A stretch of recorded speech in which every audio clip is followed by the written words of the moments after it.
नमस्कार मित्रों, आज हम बात करेंगे जनसंख्या नियंत्रण कानून के विषय में। जनसंख्या नियंत्रण कानून हाल ही में गर्मागर्मी में है क्योंकि उत्तर प्रदेश के मुख्यमंत्री श्री आदित्यनाथ योगी जी ने एक बड़ा ऐलान करते हुए कहा है कि वो उत्तर प्रदेश में 2 चाइल्ड पॉलिसी को लागू करने वाले हैं। अतीत से लेकर के अब तक में 2 चाइल्ड पॉलिसी को लेकर के क्या क्या हुआ है, 1 चाइल्ड पॉलिसी क्या थी और जनसंख्या नियंत्रण कितनी बड़ी समस्या है, इन सभी विषयों पर हम आज बात करेंगे। सर्वप्रथम शुरुआत करते हैं चीन से। चीन ने 1979 में ही 1 चाइल्ड पॉलिसी को अपने देश में लागू कर दिया था। उससे पहले चीन में औसत प्रत्येक परिवार में करीब 4 बच्चे हुआ करते थे और चीन की आबादी 100 करोड़ थी। जब चीन की आबादी 100 करोड़ थी तभी उसने 1 चाइल्ड पॉलिसी लागू कर दी थी। 1949 में चीन की आबादी 54 करोड़ थी। 1947 में भारत आजाद हुआ और उसी से थोड़ा समय बाद का जो हमारे पास डाटा है उसमें 54 करोड़ चीन की आबादी थी। 1 चाइल्ड पॉलिसी के कारण चीन ने करीब 36 वर्षों में 40 करोड़ से ज्यादा बच्चे पैदा होने से रोके। 36 वर्षों में चीन ने 40 करोड़ से ज्यादा बच्चे होने से रोक दिए। वर्ष 2028 तक भारत दुनिया की सर्वाधिक आबादी वाला राष्ट्र होगा, ऐसा अनुमान है।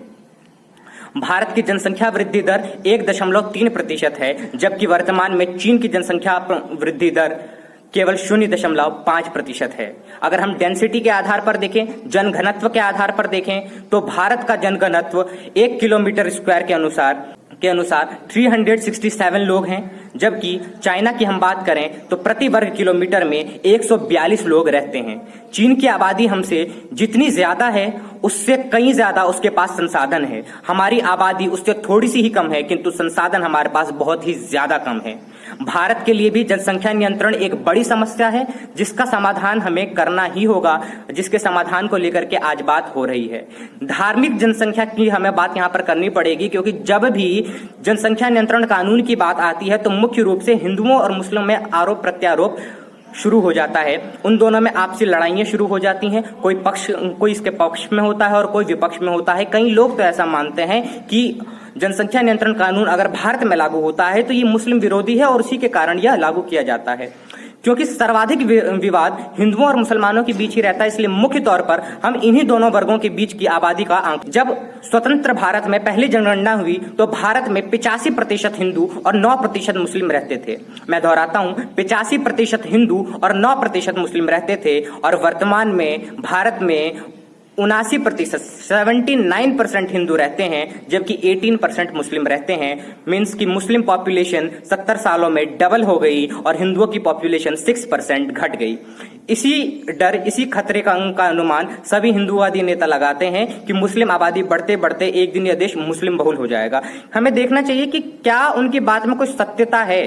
क्या मुस्लिम आबादी बढ़ जाना राष्ट्र के लिए खतरा पैदा कर सकती है, या क्या मुस्लिम आबादी कभी इतनी हो जाएगी कि वो हिंदुओं से भी ज्यादा हो जाए और भारत एक मुस्लिम बहुल राष्ट्र बन जाएगा क्या? अगर बात करें हम इनके जनसंख्या वृद्धि दर की तो मुस्लिम की पॉपुलेशन ग्रोथ करीब 25% है। लगभग 25% है मुस्लिम्स की पॉपुलेशन ग्रोथ रेट। मतलब कि हर एक दशक में मुस्लिम अपनी आबादी का 1/4 पार्ट बढ़ा लेते हैं। जितने होते हैं उससे 1/4 वो बढ़ जाते हैं। हिंदुओं और ईसाइयों की आबादी की ग्रोथ रेट जो है वो लगभग एक समान है, जो कि 16% है। उनकी ग्रोथ रेट 16% है और हाईएस्ट पीक पर जो है वो मुस्लिम पॉपुलेशन है, जिसकी रेट 25% है। 70 वर्षों में मुस्लिम आबादी 2060 तक भारत एक मुस्लिम बहुल देश हो सकता है, अगर हम इन आंकड़ों के अनुसार चलें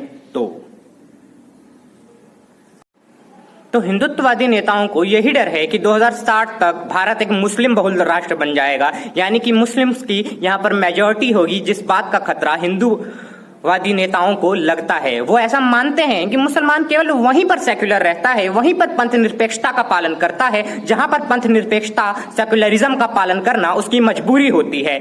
मतलब कि जब वो 5% से कम की आबादी में होते हैं तो सेक्युलर होते हैं, और जब 5% से उनकी आबादी बढ़ने लगती है तो 15% तक की आबादी में वो लोग छोटे मोटे दंगे करते हैं, अपने धर्म को उग्रता से लागू करने लगते हैं और इसी प्रकार से दूसरों पर अपना धर्म थोपना भी शुरू कर देते हैं। जबकि 15% से अधिक की आबादी होने पर और 25% तक की आबादी होने पर वो भीषण दंगे करते हैं।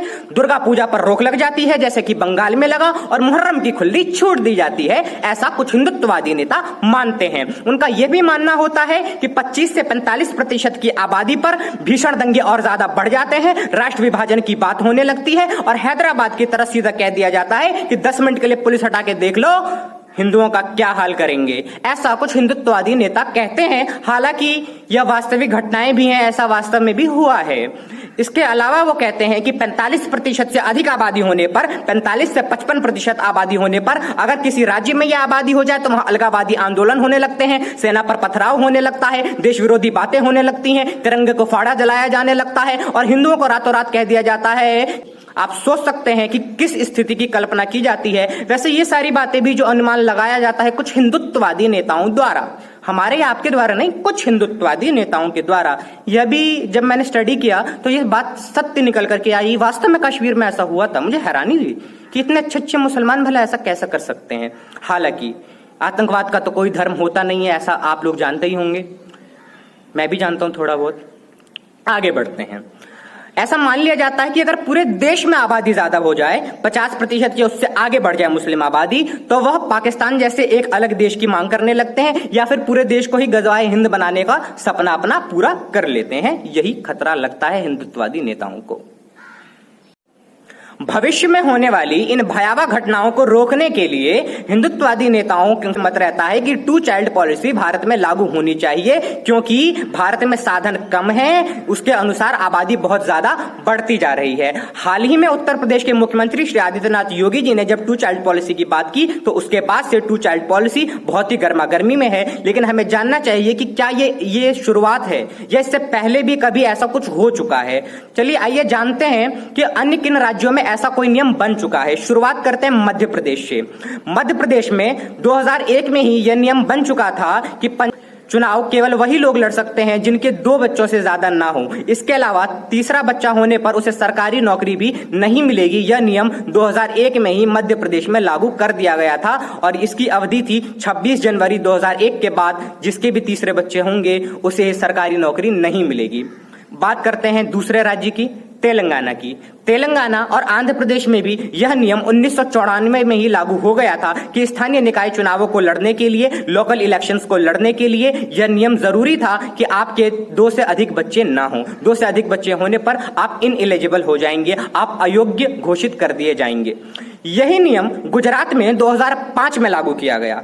गुजरात में भी 2005 में जो ये नियम लागू किए गए, इसके अनुसार आप वहां के स्थानीय निकाय चुनावों में भाग नहीं ले सकते हैं, वहां पर चुनाव नहीं लड़ सकते हैं यदि आपके 2 बच्चों से अधिक बच्चे हैं तो। लेकिन इसी बात को लोकसभा और विधानसभा के स्तर पर भी लागू करने की बात चलती रहती है। गुजरात में विधानसभा में भी इस बात को लागू करने की बात तो हुई थी, हालांकि लागू नहीं हो पाई। महाराष्ट्र इसमें और 2 कदम आगे है। वहां पर भी यह नियम 2005 में लागू हुआ, लेकिन वहां पर ना केवल स्थानीय निकाय चुनाव आप लड़ सकते हैं, बल्कि स्थानीय निकाय चुनावों के साथ साथ यह भी निषेध है कि आपको सरकारी नौकरी भी नहीं मिलेगी। इसके अलावा आपको कोई भी सरकारी सुविधाएं नहीं मिलेंगी। इसके अलावा फॉर एग्जाम्पल कि जो पब्लिक डिस्ट्रीब्यूटिव सिस्टम है, जो आपका सरकारी राशन आपको मिलता है, ऐसी सुविधाएं भी आपको नहीं मिलेंगी अगर आपके 2 से ज्यादा बच्चे हैं। इसके अलावा किसी भी सरकारी योजना का लाभ आपको नहीं मिलेगा, सरकारी नौकरियां आपको महाराष्ट्र में नहीं मिलेंगी अगर 2 से ज्यादा बच्चे आपके हैं। दूसरे राज्य की बात करते हैं उत्तराखंड की। उत्तराखंड में भी लोकल इलेक्शन लड़ने के लिए 2 बच्चे से ज्यादा नहीं होने चाहिए। 2 बच्चे से ज्यादा हुए तो आप इनएलिजिबल हो जाएंगे। कर्नाटक में भी एक्ट 1993 के तहत यह नियम लागू है। ऐसा ही नियम असम में और 2 कदम आगे चल करके वहां के मुख्यमंत्री ने हाल ही में यह निर्णय लिया कि जिनके भी 2 से अधिक बच्चे होंगे उन्हें किसी भी सरकारी सुविधा का लाभ नहीं मिलेगा और जो तीसरा बच्चा होगा उसे भी किसी सरकारी सुविधा का लाभ नहीं मिलेगा, यहां तक कि उन्हें वोट देने का भी अधिकार ना हो। इस विषय पर भी बात चल रही है। देखते हैं आगे क्या होता है। इसके बाद हाल ही में फैसला आता है उत्तर प्रदेश का, जहां आदित्यनाथ योगी जी कहते हैं कि 2 से अधिक बच्चे होने वालों को कोई भी सरकारी सुविधाएं नहीं दी जाएंगी, मतदान का भी अधिकार नहीं मिलेगा और चुनाव लड़ने का भी अधिकार नहीं मिलेगा। हालांकि विधानसभा और केंद्र स्तर पर वह यह नियम लागू नहीं कर पाएंगे, क्योंकि इसके लिए संविधान में संशोधन करना पड़ेगा और यह संसद की जिम्मेदारी है। उत्तर प्रदेश के विधानसभा की नहीं। देखते हैं आने वाले समय। ऐसा नहीं है कि पहली बार भारत में टू चाइल्ड पॉलिसी की बात की गई हो। ऐसा बिल्कुल नहीं है कि जनसंख्या को नियंत्रण करने के लिए इससे पहले कुछ नहीं सोचा गया था। समय समय पर सरकार ऐसी योजनाएं चलाती रही है जिसमें बताया गया है छोटा परिवार सुखी परिवार, हम दो हमारे दो।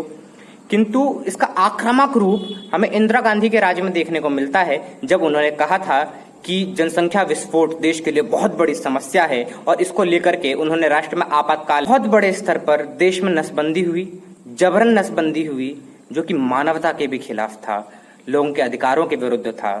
और वह लोग भी, उस पार्टी के लोग भी और वह पार्टी भी जो उस वक्त उस चीज का समर्थन कर रही थी, आज वर्तमान में आने वाली टू चाइल्ड पॉलिसी का विरोध करती है। इसको हिपोक्रेसी कहते हैं, इसको पॉलिटिक्स कहते हैं।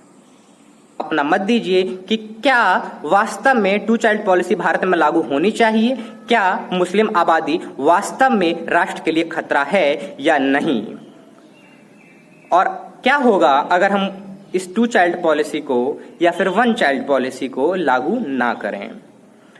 देखते हैं आगे क्या होता है। आप अपना मत दीजिए कमेंट में। बहुत बहुत धन्यवाद।